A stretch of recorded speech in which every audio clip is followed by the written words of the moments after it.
మేము మీరు అక్కడ అప్పీల్ చేయండి, సార్ వస్తే మాకు ఏం లేదని చెప్పి మనకు ఉన్నటువంటి పోలీస్ సోదరులు చెప్పడం జరిగింది.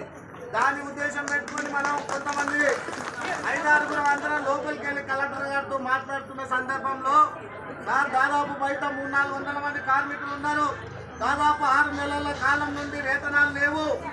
6 నెలల కాలం నుండి వేతనాలు లేకుండా మా మధ్యాహ్న భోజన కార్మిక సంఘం జిల్లా కమిటీ వారానికి ఒకసారి 15 రోజులకు ఒకసారి ఇప్పటికి 10 దఫాలుగా మీకు రాతపూర్వకంగా వినతి పత్రాలు ఇచ్చినా కూడా ఏమాత్రం పట్టించుకోవడం లేదు. పెండింగ్ సమస్య పరిష్కారం కావడం లేదు. కాబట్టి ఈరోజు ధర్నా పెట్టడం. అంతేకాదు నిన్న మొత్తం పేపర్ ప్రకటన మనం ఇవ్వడం జరిగింది. రంగారెడ్డి జిల్లాలో ఉన్నటువంటి మధ్యాహ్న భోజన కార్మికులందరూ ఈ రోజు నుంచి బడిలో ఉన్నటువంటి మధ్యాహ్న భోజనం ఉండట్లేదు. కాబట్టి వాళ్ళ సమస్య పరిష్కారం కావాలని చెప్పి మనం పత్రిక ప్రకటన వచ్చినా మరి కలెక్టర్ కానీ ప్రభుత్వ అధికారులు కానీ ఎవరైనా సోయిన్నదా అని చెప్పి నేను అడుగుతున్నా. పేపర్కి వచ్చింది రాతపూర్వకంగా మేము మధ్యాహ్న భోజనం మొత్తం బంద్ పెడుతున్నాం, మా సమస్య పరిష్కారం కావాలని చెప్తే పేపర్ దాఖలాలు చేసేటట్టు ఇప్పుడున్నట్టు వ్యవస్థ మారింది. ఇలా గర్వం ఎక్కిపోయింది. మరి మనం ఏమనుకుంటున్నాం, మన సమస్యలు మన బ్యానర్ రాసి పెట్టినాం. ఏదైతే తెలంగాణ రాష్ట్ర ప్రభుత్వం గతంలో ఉన్నటువంటి ప్రభుత్వాలు చేయని పక్షంలో మనం ఇక్కడనే ధర్నాలు సమ్మెలు చేసిన సందర్భంలో ఇప్పుడు అధికారంలో ఉన్నటువంటి ప్రభుత్వ కాంగ్రెస్ పార్టీ నాయకులు మన టెండర్లకు వచ్చిన సందర్భంలో మీకు ఇంతగా వేతనం మేము అధికారులకు వచ్చిన 2 నెలల లోపలే ఎంత ఇస్తామన్నాడు, 10,000 రూపాయల వేతనం ఇస్తానన్నాడు. మరి 15 నెలల కాలం అవుతుంది. మనం మాట రూపకంగా రాష్ట్ర కమిటీ రూపంలో లేదా అనేక రూపాయలలో వినతి పత్రాలు నిరసన చేసినా కూడా ఇప్పుడు ఎవరు పట్టించుకోవట్లేదు. కొత్తగా వచ్చినప్పుడు ఏమన్నాడు, నేను ఇప్పుడే వచ్చినా నాకు పుట్టిన కాలు ఎక్కడుందో ఏంటి నాకు ఏది తెలవట్లేదు, కాబట్టి నాకు టైం ఇవ్వండి అని చెప్పిండు. మరి 4 కాళ్ళు గట్టిగా నిలబడ్డాడు. 15 నెలల కాలం అవుతుంది. 15 నెలల కాలం అవుతున్నా 4 కాళ్ళ కుర్చీలు గట్టి కూర్చున్నాడు కానీ మరి కార్మికుల సమస్యలు పరిష్కరించట్లేదు. అంతేకాదు ఆయన ఒక కరువు జిల్లా పాలమూరు వెనుకబడ్డ జిల్లాలో పాలమూరు జిల్లాలో నేను కూడా ప్రభుత్వ స్కూల్కి వెళ్ళినా, నేను కూడా గవర్నమెంట్ కాలేజీలో చదువుకున్నా, నాకు బాధ తెలుసు, నేను ఎవరిని గుంపు మేసిన అని చెప్పిండు. అదే కరెక్టే కదా, గుంపు మేసి కదా, కష్టజీవులకే వచ్చింది కదా, ఈయనకు బాధలు అర్థమైతేమో మన కార్మికుల సమస్యలు పరిష్కారం చేస్తాడేమో అని చెప్పి మనం కూడా అనుకున్నాం. కానీ ఇప్పుడు పరిష్కారం చేయట్లేదు. మేమేం చెప్తున్నాం, గౌరవ ముఖ్యమంత్రి రేవంత్ రెడ్డి గారికి రాష్ట్రం మొత్తంలో కూడా 9వ తరగతి 10వ తరగతి బిల్లులు పెండింగ్ లో ఉన్నాయి. మీరు ఇచ్చిన వాగ్దానాలు కూడా పెండింగ్ లో ఉన్నాయి. ఇప్పుడు రాబోయే రోజుల్లో గ్రామ పంచాయతీ ఎన్నికలు వస్తున్నాయి, ఎంపీటీసీ ఎన్నికలు వస్తున్నాయి, జెడ్పీటీసీ ఎన్నికలు వస్తున్నాయి. దాంతో పాటు జిహెచ్ఎంసీలో ఉన్నటువంటి కౌన్సిలర్లు ఎన్నికలు, అదే విధంగా ఒక మున్సిపాలిటీలో ఉన్నటువంటి కార్పొరేట్ ఎన్నికలు ఇవన్నీ వస్తున్నాయి. కాబట్టి దయచేసి మీకు చెప్తా ఉన్నాం, మా కార్మికుల సమస్యలు పరిష్కారం చేయండి.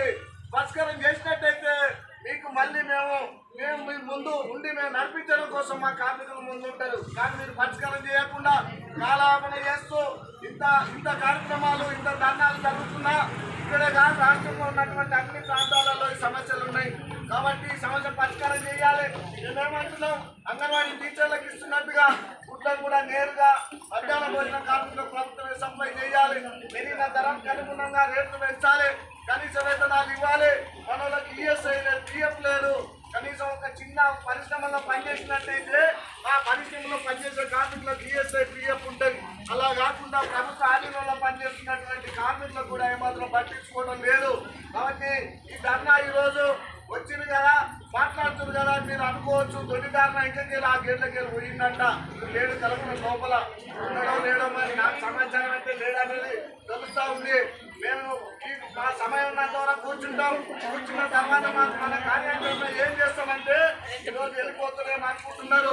రంగారెడ్డి జిల్లాలో ఉన్నటువంటి ఎంఈఓ ఆఫీసర్కు, డిఓ గారికి, అదేవిధంగా స్కూల్లో ఉన్న హెచ్ఎంకు, ఆ గ్రామంలో ఉన్నటువంటి సర్పంచ్లకు కాలం అయిపోయింది. కానీ ప్రభుత్వంతో ఆందోళన ఉన్నటువంటి అధికారులకు మనం క్లియర్గా రాతపూర్వకంగా వినతి పత్రాలు ఇస్తాం. మేము కలెక్టర్ గారు చెప్తున్నామని మా సమస్య కోసం మేము బయలుదేరితే ఆయన ఏమాత్రం పట్టించుకోకుండా మమ్మల్ని హవాయిలనే చేస్తూ మేము బయటికి రాము అని చెప్పి మాట్లాడే దుర్మార్గం ఈ కలెక్టర్ కానీ లేదా ఆఫీసర్లు కానీ ఎవరి జీతంతో బతుకుతా ఉన్నారు, ఎవరు జీతాలు ఇస్తున్నారు. ఈరోజు కార్మికులు, రైతులు, పేదలు వీళ్ళందరూ డబ్బులతో ఉన్నటువంటి పోలీసులను అందరినీ సమానంగా చూస్తూ ప్రభుత్వ వ్యవస్థను సరైన దారిలో పెట్టాల్సినటువంటి ఒక బాధ్యత గల కలెక్టర్ ఇంత దుర్మార్గంగా మాట్లాడడం తప్పు. కాబట్టి మేము వచ్చే మండెన వచ్చే సోమవారం నుంచి మొత్తానికి పని బంద్ పెట్టాలని చెప్పి రాష్ట్ర కమిటీ కూడా దృష్టికి చెప్పాము. కాబట్టి ఈ రోజు జరిగిన ధర్నా మీరు అందరూ జరిగిన తర్వాత ఒక రోజు 2 రోజుల మీరు ఇవ్వండి. కాబట్టి మనం వినతి పత్రం రూపంలో ఇచ్చి హెచ్చరించి పేపర్ ప్రకటన ఇచ్చి మీరందరూ బంద్ పెట్టండి అని చెప్పి కూడా ఈరోజు మనకు పైకి ఆదేశాలు వచ్చినాయి. కాబట్టి దీన్ని మీరు గమనంలో ఉంచుకోవాలి. దీనికి ఈ ధర్నాకు ఉద్దేశించి మన సిఐటియు సంఘానికి ఉన్నటువంటి మన పార్టీ సిపిఎం పార్టీ, భారత కమ్యూనిస్ట్ పార్టీ మార్క్సిస్టు రంగారెడ్డి జిల్లా కార్యదర్శి పగడాల యాదన్న గారు మన ఉద్దేశించి మాట్లాడడం కోసం వచ్చారు. అన్న ఇలాంటి పోరాటాలు ఎన్నో సందర్భంలో చేసిన సందర్భంలో ఇక్కడ ఉన్నటువంటి పోలీసు అధికారులు, ఇక్కడ ఉన్నటువంటి ప్రభుత్వ అధికారులు ప్రజల కోసం పేద కోసం పనిచేస్తే ఇలా ఎవరి సీట్లను పెట్టినా